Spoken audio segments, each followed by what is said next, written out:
নমস্কার বন্ধুরা, কথা আজকের পর্বে আপনারা দেখতে পাবেন কুমারীতে আজকেই গোপালকে ফিরিয়ে নেওয়ার যাওয়ার জন্য আশ্রম থেকে সেবায়েতরা চলে আসবে।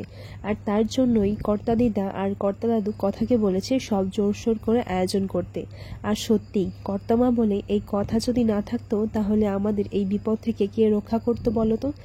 মেজমা এসে বলেন, হ্যাঁ মা, আপনি ঠিকই বলেছেন, কথা না থাকলে যে কি হতো।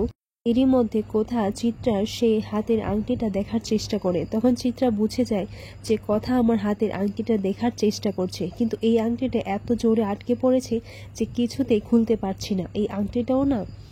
পরের মুহূর্তে দেখা যায় ছোটকা দ্বারা সবাই এবিকে এই অনুষ্ঠানে থাকতে বলে। তখন এবি বলে, না, আমাকে এইসবের মধ্যে জড়াস না। তখন কর্তাদু বলে, হ্যাঁ, এই কয়জনের রান্নার জন্য কোনো পাচককে আমার চাই না। তখন এবি বলে, দেখেছিস তো, আমার কোনো দরকার নেই আর আমার ইচ্ছেও নেই।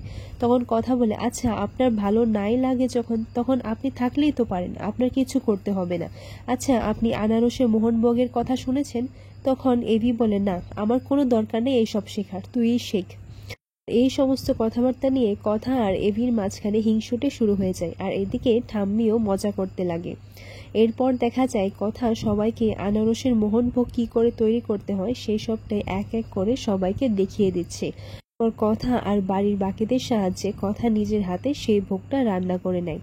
পর এক এক করে সবাই নিচে আসে এবং কথা গোপালকে তার জায়গা মতো স্থানে বসিয়ে দেয়।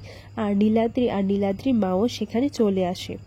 এরপর দেখা যায় যে আশ্রমের আচার্য মশাই আর বাকি সেবায়েতরাও চলে আসেন। আশ্রমের আচার্য মশাই বলেন, আচ্ছা কর্তা মশাই, এবার আপনি এক কাজ করুন, এই পাথর দুটো না আপনি ব্যাংকে রাখার ব্যবস্থা করুন। তখন কর্তাদেব বলেন, না, গুরুজনরা যেটা করে এসেছে আমার পূর্বপুরুষেরা, আমি সেই নিয়মটাই পালন করে যাব। আর আশ্রমে এই কিরিট আর এই পাথরগুলো সুরক্ষিত থাকবে। মশাই বলেন, এই কিরিটের উপর বারবারই কুদৃষ্টি পড়ে, সেই জন্যই আমি বলছিলাম। সবাই গোপালের বিদায়ের জন্য তৈরি হয়ে যায় এবং গোপালকে নিয়ে সবাই আনন্দ হইহুল্লোড় করে মেতে ওঠে। গোপালকে সবাই প্রণাম জানিয়ে তখন তারা তাদের নাচ গান শুরু করলো। দিদা আর বাকি সবাইরা মিলে নাচে গানে একেবারে হইহুল্লোড় মেতে উঠেছে সবাই। মেয়ের পাশাপাশি ছোটকা, মেজো কাকিয়া, তারপর পিসিয়া, এরা সবাইও নাচ গান করে। দেখা যায় গোপালকে দেখে নূপুর আবারও ভাবুক হয়ে পড়ে এবং নূপুর কাঁদতেই থাকে। তখন নূপুরকে বলা হয়, ও মা, তুমি এখানে কি করছো? তুমিও একটা নাচ করো। তখন নূপুরও একটি সুন্দর নৃত্য প্রদর্শন করে।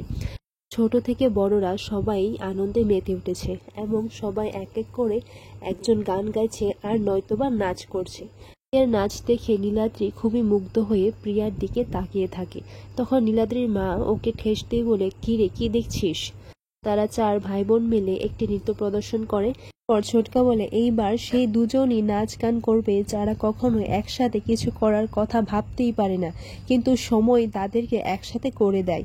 তখন ছোটকা এভিকে বলে, কিরে, তুই আর কথা এখন একটা গান গাইবি। তখন এভি বলে, আমি গান গাইবো না, আমি ওসব গান টান গাইতে পারবো না।